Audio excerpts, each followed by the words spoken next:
आज की क्लास में आप सभी का स्वागत है, आप सभी का वेलकम है। आज हम इस क्लास में लगभग झज्जर जिले से संबंधित 60 क्वेश्चन पढ़ने जाएंगे। बिल्कुल आज हम इस क्लास में पूरे 60 क्वेश्चन पढ़ेंगे जो झज्जर जिले से संबंधित रहेंगे। पहला क्वेश्चन फटाफट करवाऊंगा आज आपको मैं, झज्जर जिला कब बना था? तो जी झज्जर जिला कब बना था? शाबाश, सोचिए थोड़ा सा। झज्जर के साथ में एक ज़िला और भी बना था, फतेहाबाद। तो ये ज़िले कब बनते हैं दोनों? तो ये 15 जुलाई 1997 को। ठीक है जी, तो पहला क्वेश्चन समाप्त होता है। दूसरा क्वेश्चन, ऐसे ऐसे क्वेश्चन आएंगे आगे जो धजिया उड़ा देंगे। बिल्कुल। अगला क्वेश्चन है, झज्जर का क्षेत्रफल कितना है? झज्जर का क्षेत्रफल कितना है? ये सारे वर्ग किलोमीटर में है, सारे वर्ग किलोमीटर में है। झज्जर का क्षेत्रफल कितना है? तो ए आंसर रहेगा 1834 वर्ग किलोमीटर। 1834 वर्ग किलोमीटर। क्वेश्चन नंबर 3 क्या कहता है? क्वेश्चन नंबर 3 है, जॉर्ज थॉमस झज्जर की किस बेगम से प्यार करते थे? जॉर्ज थॉमस के बारे में बताना है कि झज्जर की किस बेगम से प्यार करते थे। ऑप्शन आपके सामने दिए हुए हैं। बहुत बढ़िया, बहुत बढ़िया, बहुत बढ़िया। जिन जिन का आंसर आ रहा है बेगम सुमारू, तो बिल्कुल राइट आंसर है, बेगम सुमारू थी। इनसे ये जॉर्ज थॉमस बहुत ज़्यादा प्यार करते थे और जॉर्ज थॉमस को इसने सुमारू ने धोखा दे दिया था, जिस वजह से जॉर्ज थॉमस ने अटैक किया था। जो बेरी पे अटैक हुए हैं वो बहुत इंपॉर्टेंट है। तो आगे हम चलते हैं अगले क्वेश्चन पे। जॉर्ज थॉमस ने बेरी पर बेरी झज्जर पर कब आक्रमण किया? यानी बेरी पर कब आक्रमण किया था जॉर्ज थॉमस ने पहली बार? तो क्वेश्चन का आंसर दीजिए, जॉर्ज थॉमस ने बेरी पर कब आक्रमण किया था? बहुत इंपॉर्टेंट, मोस्ट इंपॉर्टेंट क्वेश्चन रहेगा। बेरी पर जॉर्ज थॉमस ने क्या किया था दोस्तों? आक्रमण किया था। तो यह आक्रमण 1794 में हुआ था। कब हुआ था? 1794 में हुआ था। किसने? जॉर्ज थॉमस के द्वारा। यह आयरलैंड का एक निवासी था। उसके बाद अगला क्वेश्चन है, बेरी का दूसरा युद्ध कब हुआ? जिसमें क्या लिख दिया गया इसमें अपने, बेरी का दूसरा युद्ध कब हुआ था जिसमें सिखों से भयंकर लड़ाई लड़ी गई थी? ये अपने आप को बताना है कि क्वेश्चन नंबर 5 का आंसर बताइए। शाबाश, क्वेश्चन नंबर 5 का आंसर मराठा आएगा यहाँ पे दोस्तों। ये थोड़ी टाइपिंग में मिस्टेक है, यहाँ मराठों और सिखों के बीच भयंकर युद्ध हुआ था। किन किन के बीच में? मराठों और सिखों के बीच में युद्ध हुआ था। तो ये युद्ध कब हुआ था? तो ये युद्ध 1801 में हुआ था। कब हुआ था दोस्तों? 1801 में। इसे बेरी का दूसरा युद्ध कहते हैं, मराठों और सिखों के बीच। क्वेश्चन नंबर अगला आपके सामने है, हरियाणा में सबसे बड़ा पशुओं का मेला कहाँ लगता है? आसान क्वेश्चन, सभी को आना चाहिए। बेरी में, बहादुरगढ़ में, झज्जर में, इनमें से कोई नहीं। तो राइट आंसर क्या रहेगा इस क्वेश्चन का? बहुत बढ़िया भाई, बहुत बढ़िया, बहुत बढ़िया। राइट आंसर रहेगा इसका डी, इनमें से कोई नहीं। तो जी आंसर क्या आएगा? जहाजगढ़। क्या आएगा जी? जहाजगढ़। एक जहाजगढ़ दोस्तों गुरुग्राम के पास भी पड़ता है, गांव है एक छोटा सा। और ये एक जहाजगढ़ है, ये झज्जर में भी है। ये झज्जर वाले में ही क्या है, पशुओं का मेला लगता है। यहाँ पर मुख्य रूप से गधा और घोड़े का मेला लगता है। मुख्य रूप से सबसे अधिक अगर संख्या में यहाँ पर पशुओं में से हैं तो वो गधा और घोड़े हैं। ठीक है, तो ये आपको ध्यान में रखना है। उसके बाद में अगला क्वेश्चन है कि झज्जर में कितनी तहसील हैं? झज्जर में कुल कितनी तहसील हैं? तो झज्जर में टोटल कितनी तहसील हैं? झज्जर में दोस्तों टोटल 4 तहसील हैं जो आपको ध्यान में रखनी है। पता ही होगा, झज्जर हो गई, बेरी हो गई, मातनहेल हो गई और बहादुरगढ़ है। ठीक है, ये 4 तहसील हैं यहाँ की। उसके बाद में मातन, और यहाँ पर अगर पूछा जाए कि कितने विधानसभा सीटें हैं, तो यहाँ पर बात करें विधानसभा है वो भी कितनी है? 4 हैं। कौन कौन सी? तो बहादुरगढ़ 1 और झज्जर 2, बादली 3 है ना, और बेरी 4 विधानसभा क्षेत्र भी हैं यहाँ पे। बेरी को बेरी मातनहेल बोल देते हैं, दोनों इकट्ठी है। मातनहेल में सैनिक स्कूल कब खोला गया था? तो इसका राइट आंसर क्या होगा? मातनहेल में सैनिक स्कूल कब खोला गया था? मातनहेल में सैनिक स्कूल कब खोला गया था? वेरी गुड, तो 2008 में खोला गया था। मातनहेल में जो सैनिक स्कूल खोला गया था वो 2008 में खोला गया था। अगला क्वेश्चन आपके सामने, बेरी जो मंदिरों का गांव कहलाता है, कौन कौन से मंदिर हैं? तो बताइए।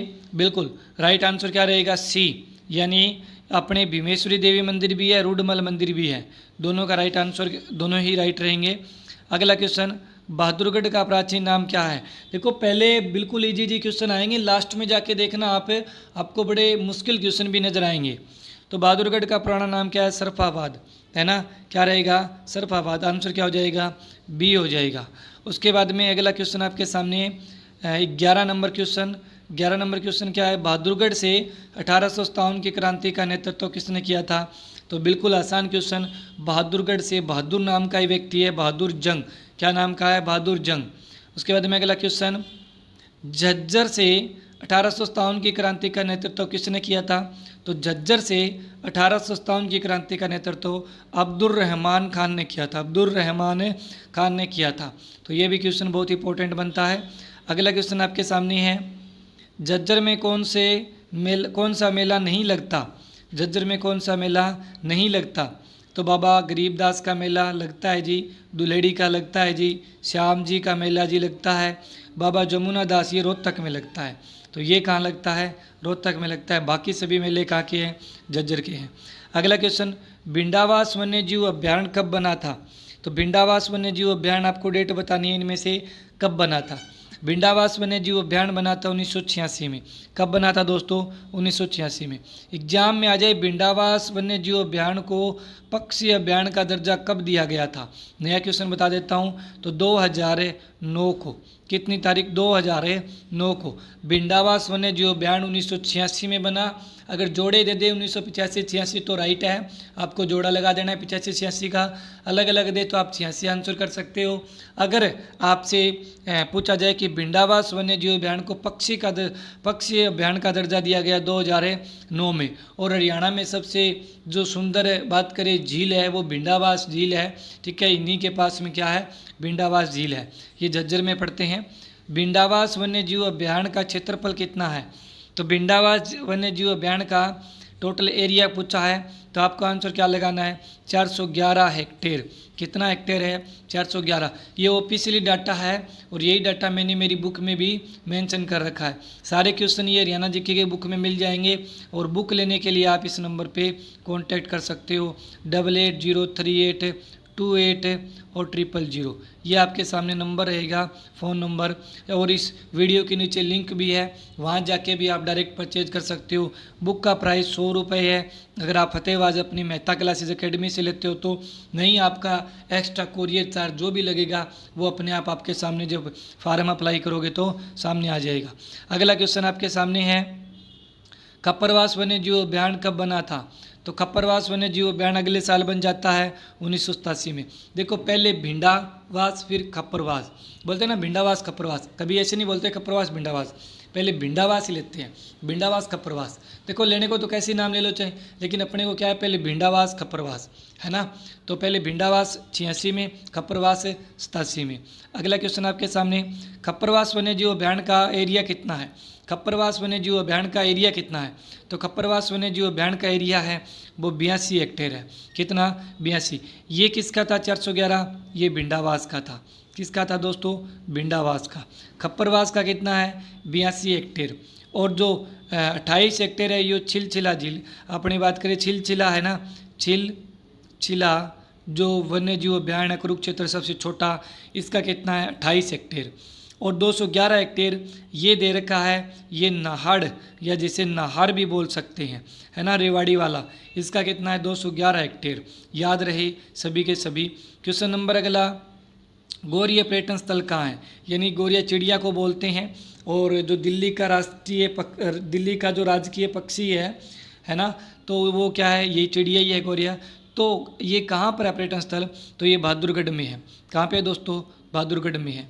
अगला क्वेश्चन आपके सामने, झज्जर से कौन से नेशनल हाईवे गुजरते हैं। तो झज्जर से 9 भी गुजरता है, 352 भी गुजरता है, दोनों राइट है। 9 का पुराना नाम NH10 और NH352 का पुराना नाम क्या रहेगा, तो NH71। ये मैं कई बार करवा चुका हूँ, आपको याद हो जाना चाहिए। अगला क्वेश्चन, पार्ले जी बिस्कुट और पैनासोनिक कंपनी कहाँ पे है, तो ये दोनों ही बहादुरगढ़ में है। कहाँ पे रहेगी, बहादुरगढ़ में। सैनिटरी उद्योग भी कहाँ है, बहादुरगढ़ में। सैनिटरी उद्योग, पार्ले जी बिस्कुट, पैनासोनिक कंपनी बहादुरगढ़ पर इनके लिए जाना जाता है। अगला क्वेश्चन आपके सामने, झज्जर में सूर्या सीमेंट कंपनी की स्थापना कब हुई थी? तो झज्जर के ये पहली बात तो याद रहे बहादुरगढ़ में है। कहाँ है दोस्तों? ये बहादुरगढ़ में है। बहादुरगढ़ में कौन सी कंपनी है? सूर्या सीमेंट फैक्ट्री है। सूर्या सीमेंट फैक्ट्री की स्थापना पूछी जा रही है तो 1973। राइट आंसर क्या रहेगा? 1973। देखो ये नया क्वेश्चन है, आप इसका स्क्रीनशॉट भी ले सकते हो और इसकी पीडीएफ तो मैं देखो अगर डाल लूँ टेलीग्राम में पिछली क्लासों की भी, तो आपको आंसर खुद लगाना पड़ेगा। आप प्रिंट आउट करके क्लास देख के आंसर लगा सकते हो, बाकी पीडीएफ में ज़्यादा कोई फ़ायदा नहीं रहेगा। आप हैंड टू हैंड याद कर लीजिए और साथ साथ में इनको आप नोट कर लीजिए। जो नया प्रश्न है, पुराने वाले क्वेश्चन है, वो सभी के सभी आपको आते हैं तो उनको छोड़ सकते हो। अगला क्वेश्चन आपके सामने, डिंगल का शिवालय कहाँ है? जो हरियाणा का दूसरा बड़ा गाँव है। हरियाणा का दूसरा बड़ा गाँव कौन सा है? डिंगल का शिवालय। तो ये कहाँ रहेगा? ये झज्जर में रहेगा। कहाँ पे है? झज्जर में।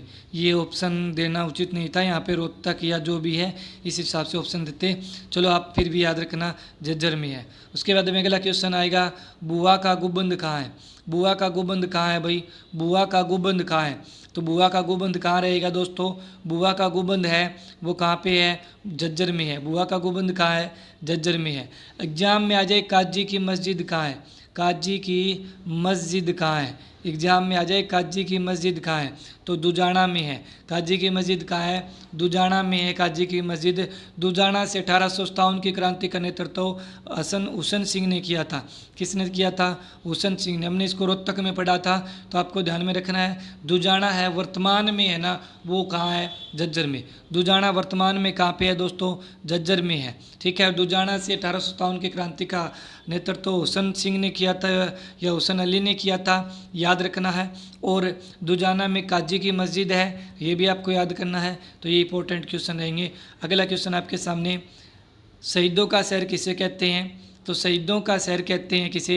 झज्जर को शहीदों का शहर है। शहीदों का गांव आए तो कोसली आएगा। शहीदों का गांव कौन सा है?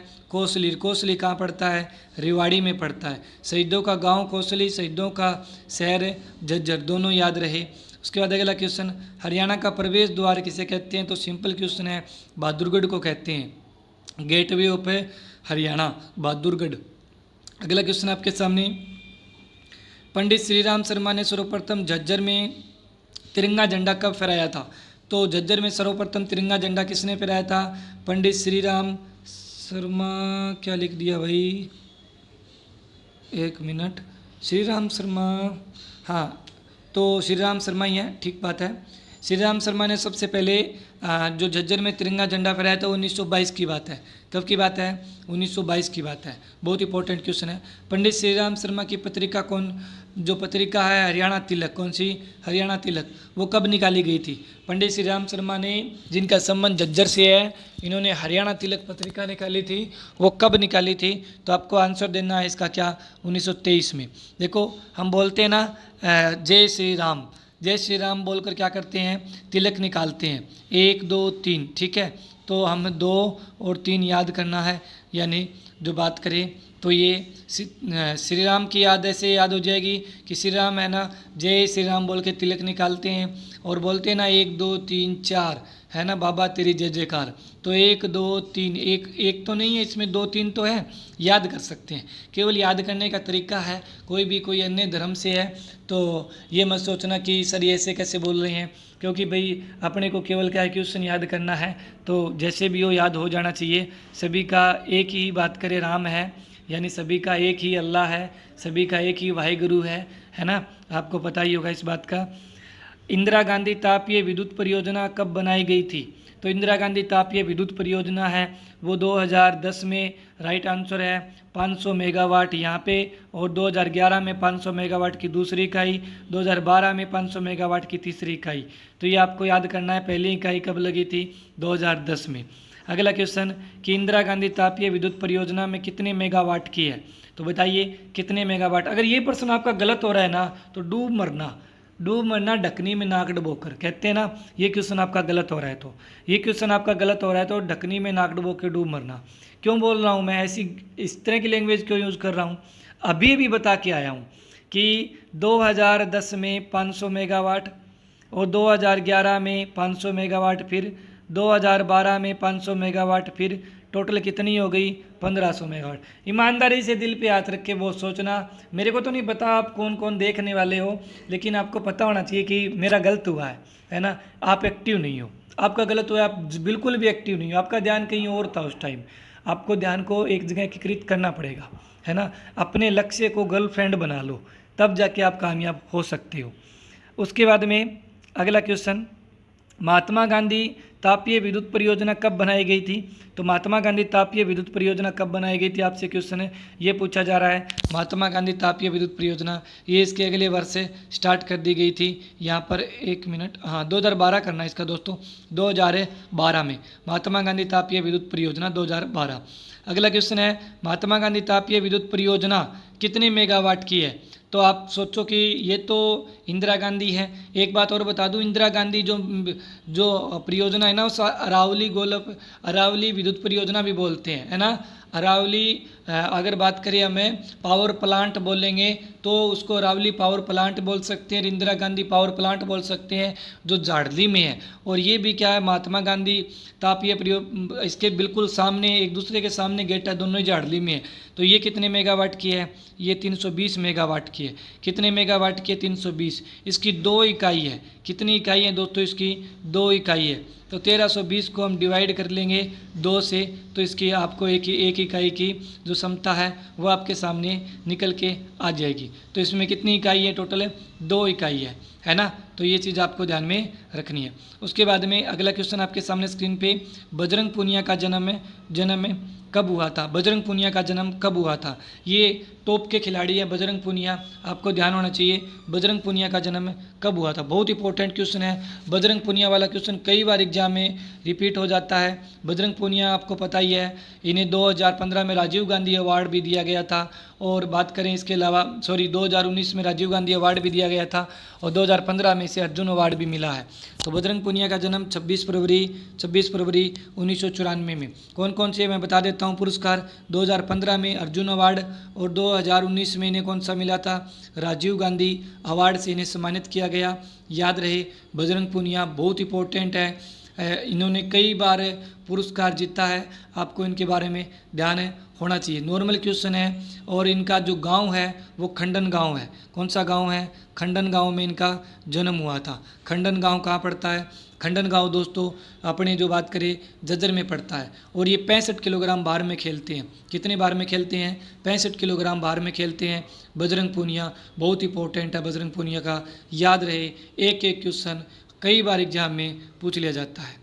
उसके बाद में मन्नू भाकर का जन्म कब हुआ था? तो मन्नू भाकर इतनी ज़्यादा उम्र के नहीं है, 2002 में 18 फरवरी को इनका जन्म होता है। मन्नू भाकर तीरंदाजी खेल है इनका।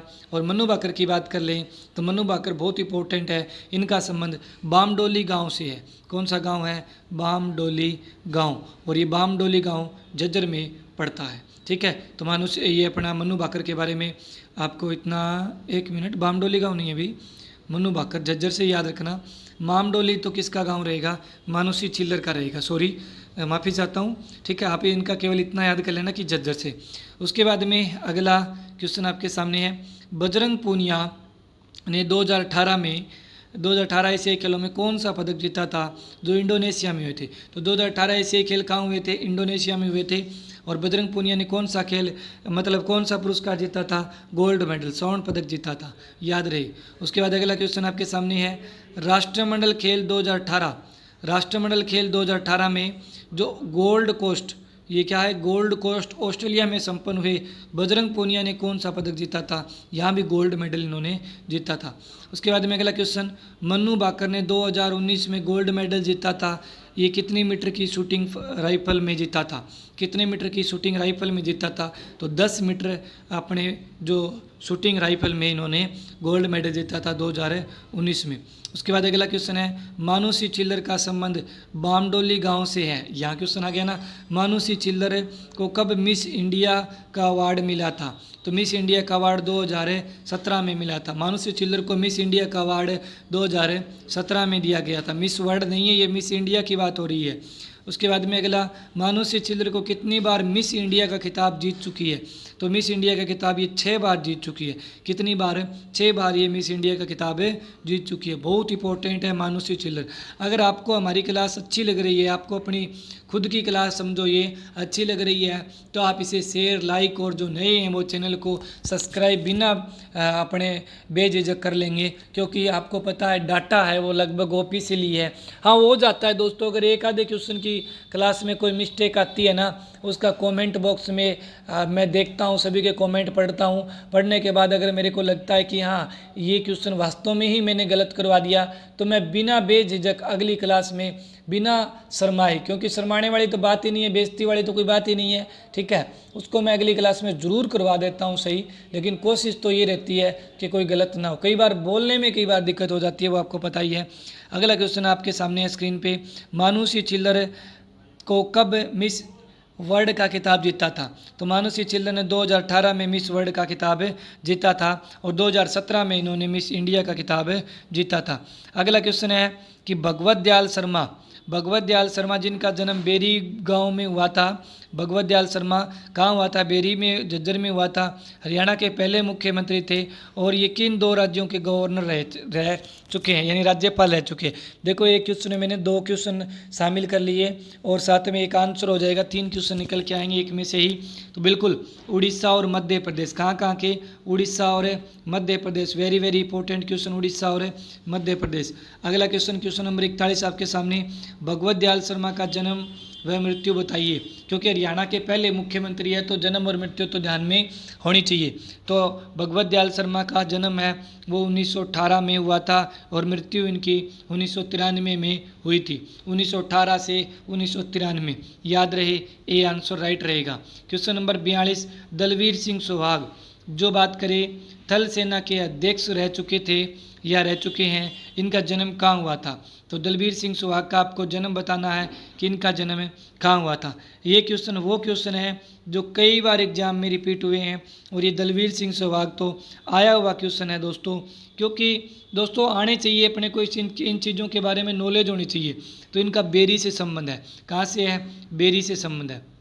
क्वेश्चन नंबर अगला, RSS है ना, राष्ट्रीय अपने जो स्वयं सेवा संघ है उसकी बात हो रही है, स्वयं सेवा संघ है, इसकी बात हो रही है। तो इनके मेंबर कौन थे? इनमें से 4 ऑप्शनों में से आपको मेंबर बताना है।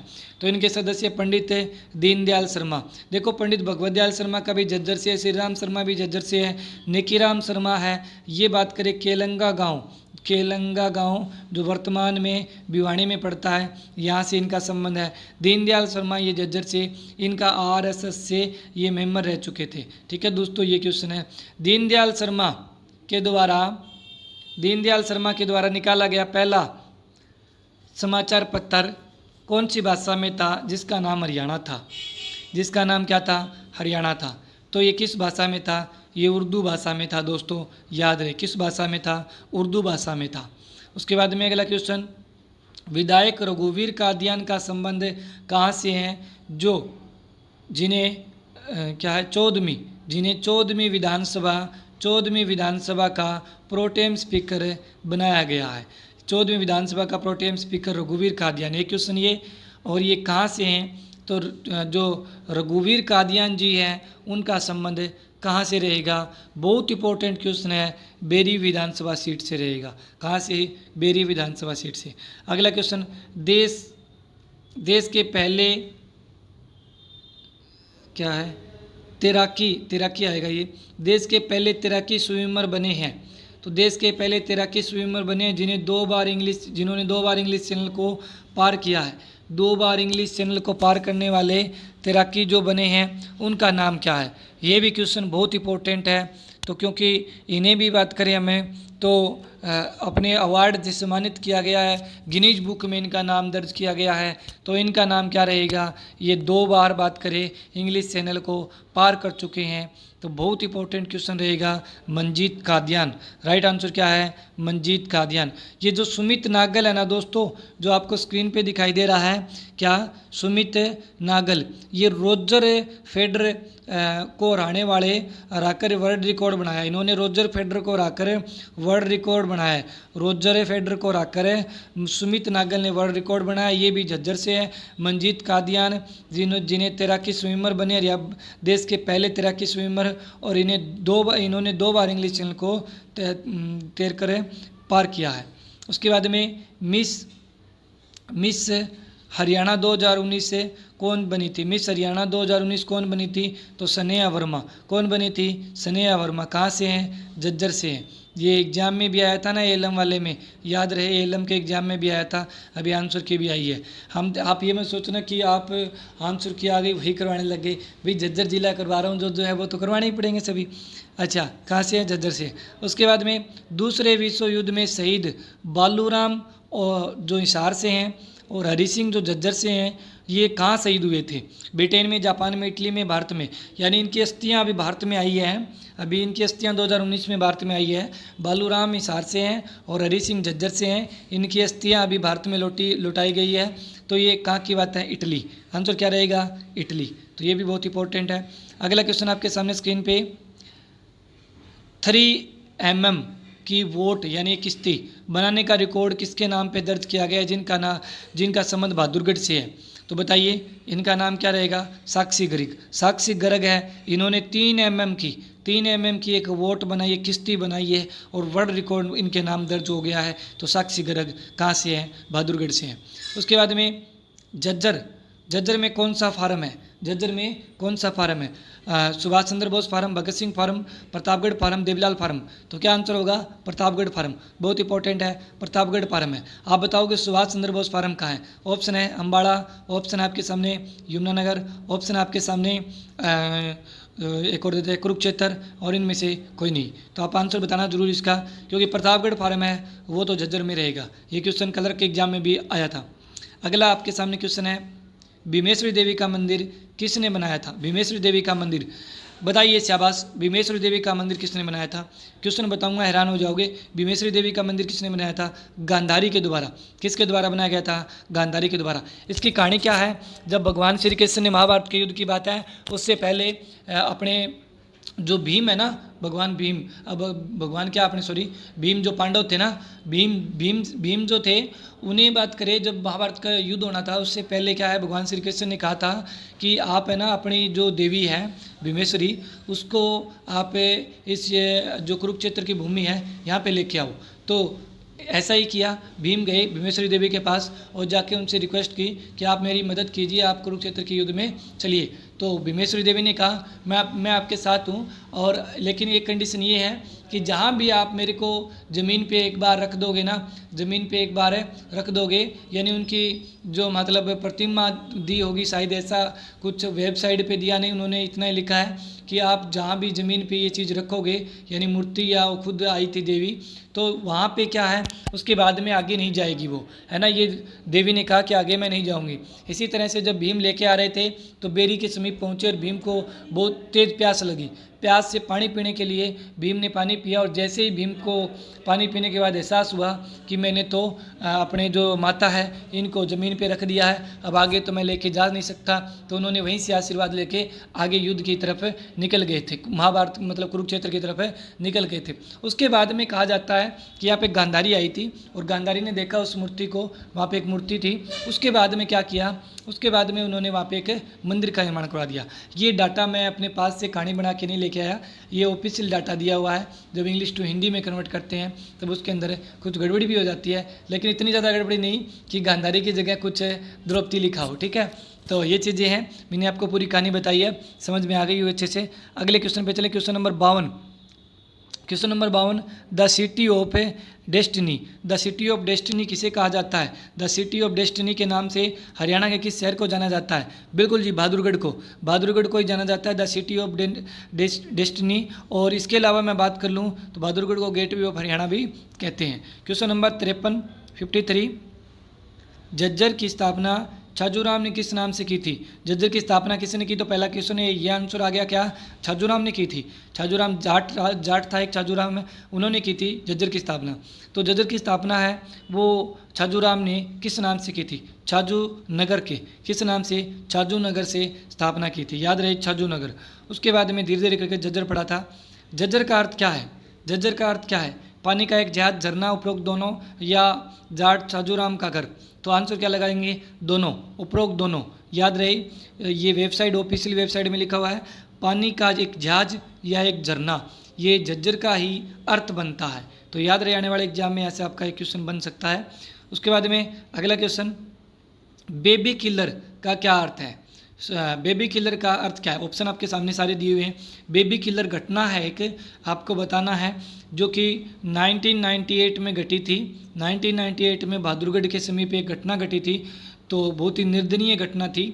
तो ये बलात्कार कांड, छोटे बच्चों से, बेबी से बलात्कार कांड से संबंधित है बेबी किलर। इसमें क्या हुआ कि इसमें 3 व्यक्तियों को आरोपी ठहराया गया और उनके खिलाफ मुकदमा चला के उन्हें सज़ा दी गई। तो ये बेबी किलर का संबंध कहाँ से है? बहादुरगढ़ से, बलात्कार कांड से रहेगा। उसके बाद में अगला क्वेश्चन है, सिंधिया के राजा ने बहादुरगढ़ पर कब कब्जा किया था? सिंधिया के राजा ने बहादुरगढ़ पे कब कब्जा किया था? तो 1793 में। सिंधिया के राजा ने बहादुरगढ़ पे कब कब्जा किया था? 1793 में कब्जा किया था सिंधिया के राजा ने बहादुरगढ़ पे। बहुत इंपॉर्टेंट क्वेश्चन है। उसके बाद में अगला क्वेश्चन, सरफावाद का नाम बदलकर बहादुरगढ़ कब किया गया? तो सरफावाद किसका नाम था? बहादुरगढ़ का। तो सरफावाद का बहादुरगढ़ नाम कब किया गया था? तो सरफावाद का बहादुरगढ़ नाम किया गया था वो 1754 में किया गया था। कब किया गया था? 1754 में किया गया था। बहुत इंपॉर्टेंट क्वेश्चन है, स्क्रीनशॉट लेते जाइए। क्लास अच्छी लग रही है तो लाइक ठोक दीजिए और एंड होने के बाद शेयर जरूर कर देना। और जो नए हैं वो चैनल को अपने आप सब्सक्राइब कर लेंगे। उसके बाद में Bahadurgarh metro station, Delhi metro station से कब जुड़ा था? बहादुरगढ़ मेट्रो स्टेशन है वो दिल्ली मेट्रो स्टेशन से कब जुड़ा था? तो दिल्ली मेट्रो स्टेशन से ये कब जुड़ा था दोस्तों? 2018 में। 2018 में बहादुरगढ़ को दिल्ली मेट्रो स्टेशन से जोड़ दिया गया था। बहुत इंपॉर्टेंट, मोस्ट इंपॉर्टेंट क्वेश्चन है। उसके बाद में अगला क्वेश्चन, देवी भीमेश्वरी का मेला कब लगता है? आज का लास्ट क्वेश्चन, देवी भीमेश्वरी का मेला कब लगता है? तो भीमेश्वरी देवी, भीमा देवी पंचकुला में, भीमेश्वरी देवी बेरी झज्जर में है। तो अपनी बात करें कि देवी भीमेश्वरी देवी का मेला कहाँ लगता है, तो आंसर क्या देंगे? जी बिल्कुल शिवरात्रि पर। कब लगता है? शिवरात्रि पर। राइट आंसर क्या होगा? ए होगा। तो क्लास अच्छी लगी हो दोस्तों, लाइक, शेयर और सब्सक्राइब जो नए हैं वो चैनल को ज़रूर करेंगे। और मैं उम्मीद करूंगा कि आप शेयरिंग का काम तो ज़रूर करोगे। लाइक बेशक मत करना, कम कर देना, कोई दिक्कत नहीं है, शेयर ज़रूर कर देना, ताकि हमारा जो ये परिवार है जीके बाय दिवान सर ये और थोड़ा बड़ा हो सके। क्योंकि मैं आपके सामने मेहनत कर करके बढ़िया से बढ़िया अच्छे लेवल का क्वेश्चन लेके आ रहा हूँ। अब मैं ये नहीं कहता कि कोई नहीं करवाता, ऐसा करवाते होंगे भाई, करवाते होंगे, आप देखते भी होंगे कौन कैसा करवाता है। मैं तो मेरे हिसाब से तो अच्छा करवाने की कोशिश कर रहा हूँ। अगर कोई फिर भी कोई भूल हो गई है तो आप एक बार कमेंट बॉक्स में बता देना। धन्यवाद, मिलते हैं कल, तब तक के लिए गुड बाय।